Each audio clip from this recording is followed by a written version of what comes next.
In 1993, literally about 10 days after I graduated from university, my husband-to-be, Eric, and his brother and myself, we were driving to church. Eric's brother, Chris, was driving the car and literally came to the stoplight and was maybe a bit cautious because it was yellow and then it went red. And all of a sudden, out of nowhere, bam.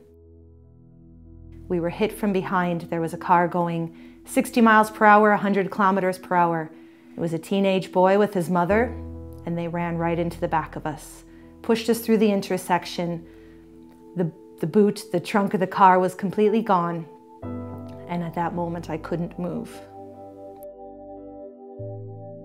The diagnosis was degenerative disc disease in my back and in my neck. And through chiropractors and neurologists, they basically told me that my quality of life would deteriorate. You know, marriage was just a few months away, and I was basically being told having children would be difficult. All the sports and the activities that I love to do might be impossible. When my husband and I met, what he loved about me was just the vibrancy and the excitement. And after the accident, there was so much pain. I mean, I had to grab onto the wall when I would sneeze because of the pain of sneezing, of coughing. I was on sleep medication just simply because it hurt so much to lay.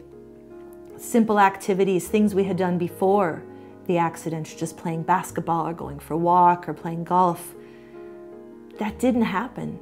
And so as we were getting married, going on in our Christian faith that first year, we went pretty much every Sunday at church, and we were asking for prayer for healing, because we had heard that God not only loved us and cared for us, but that He could heal us.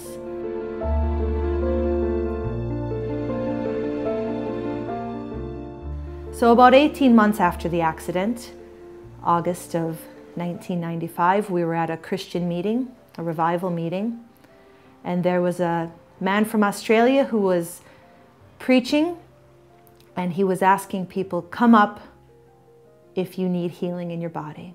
So my husband and I went up. We had just been married about a year, and he asked me, he said, what would you like? And I said, I'm asking for prayer that my back and my neck would be healed. And he looked me in the eye and he said, do you want to be healed? And I looked right back at him and I said, yes, I do. So he prayed for me, and by the power of the Holy Spirit, I fell to the ground, and I was crying for about 20 minutes. And finally, when I got up off the floor, and my husband Eric looked at me and he said, how do you feel? I kind of turned my back a bit and I said, that didn't hurt.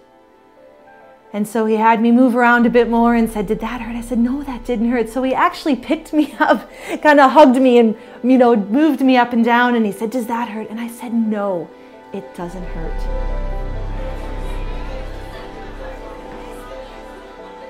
I was completely healed.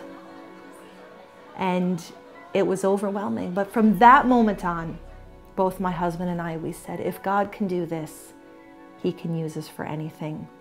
And from that moment on, we were involved in church in a greater way, in house groups and men's groups, women's groups, kids. We just wanted to serve. We served in many different ways and many different opportunities. And in 2007, moved to Ireland, moved our family here. And that's what we're all about, is just being sold out for God. God, whatever you want us to do, we want to do it.